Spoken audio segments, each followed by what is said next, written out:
wabarakatuh. Perkenalkan, nama saya Adelia Nindiasari Mekuo dengan NIM B1A1230062. Di sini saya akan mempresentasikan hasil UTS sesi pertama saya pada mata kuliah Ekonomi Makro 1.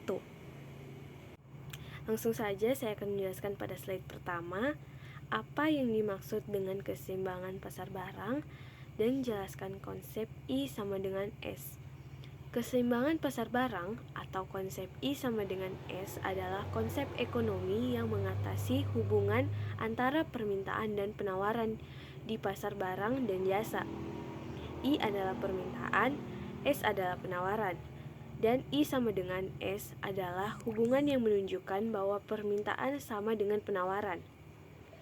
Ketika permintaan dan penawaran sama, pasar barang tersebut dikatakan berada dalam keadaan seimbang. Yang kedua, saya akan menjelaskan apa yang dimaksud dengan keseimbangan pasar uang dan jelaskan konsep L sama dengan M. Konsep L sama dengan M atau kurva LM adalah konsep ekonomi yang mengatasi hubungan antara permintaan uang dan penawaran uang di pasar uang. L adalah permintaan uang, M adalah penawaran uang, dan L sama dengan M adalah hubungan yang menunjukkan bahwa permintaan uang sama dengan penawaran uang. Ketika permintaan uang dan penawaran uang sama, pasar uang tersebut dikatakan berada dalam keadaan keseimbangan. Kedua konsep ini berguna untuk menjelaskan hubungan antara pasar barang dan pasar uang, serta bagaimana kondisi ekonomi yang berlaku ketika permintaan dan penawaran sama atau tidak. Nah, selanjutnya saya akan menjelaskan mengapa kurva IS Keynes berbentuk inelastis dan mengapa kurva LM Keynes berbentuk elastis. Kurva IS menunjukkan hubungan negatif antara tingkat suku bunga dan tingkat pendapatan agregat. Kurva ini berbentuk inelastis karena perubahan harga kurang berpengaruh pada perubahan permintaan.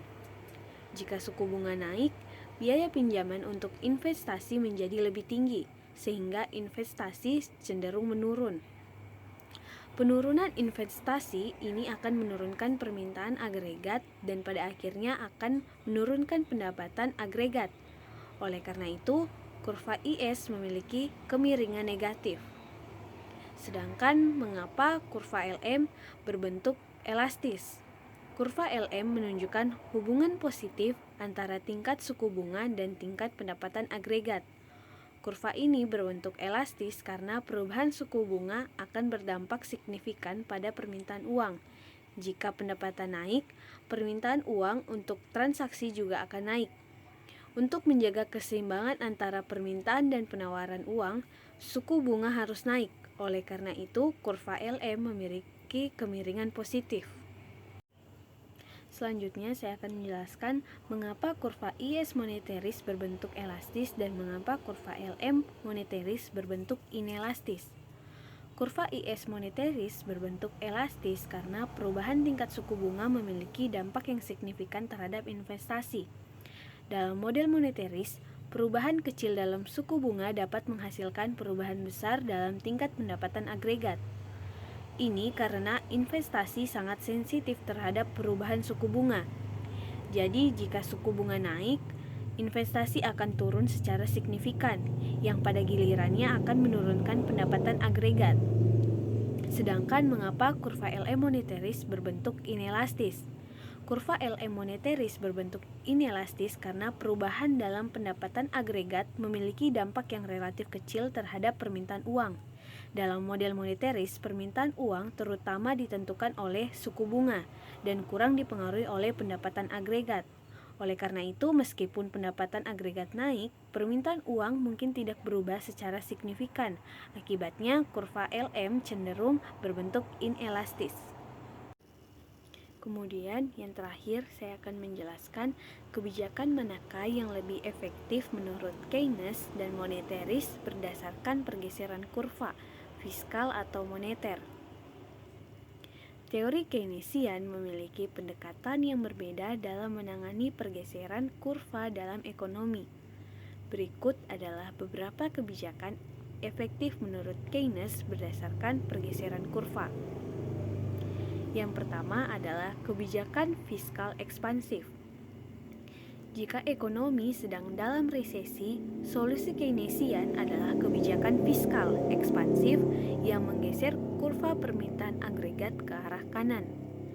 Kebijakan ini melibatkan perpotongan pajak atau peningkatan belanja pemerintah yang dirancang untuk merangsang permintaan agregat dan menggerakkan ekonomi keluar dari resesi.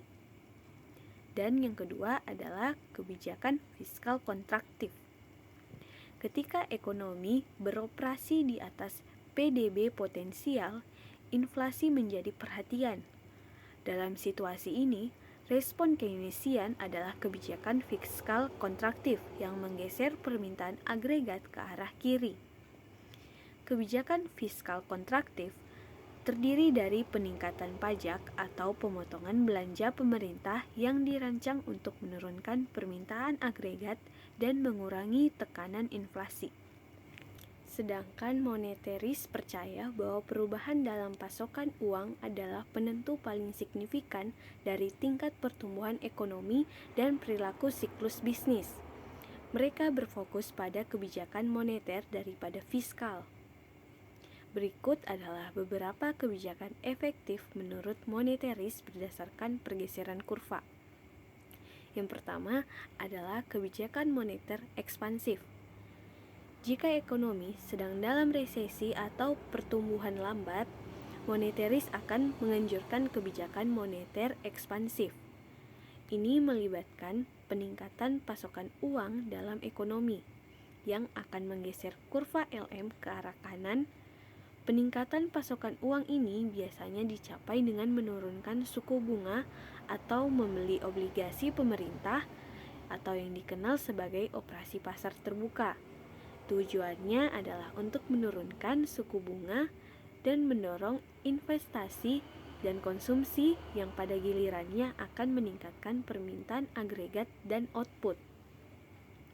Yang kedua adalah kebijakan moneter kontraktif.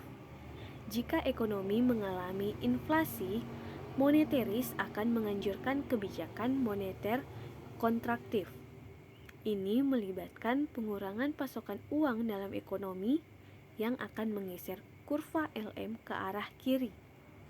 Pengurangan pasokan uang ini biasanya dicapai untuk menaikkan suku bunga atau menjual obligasi pemerintah. Tujuannya adalah untuk menaikkan suku bunga dan menekan investasi dan konsumsi, yang pada gilirannya akan menurunkan permintaan agregat dan tekanan inflasi. Sekian hasil pemaparan materi dari saya, kurang dan lebihnya mohon dimaafkan. Wassalamualaikum warahmatullahi wabarakatuh.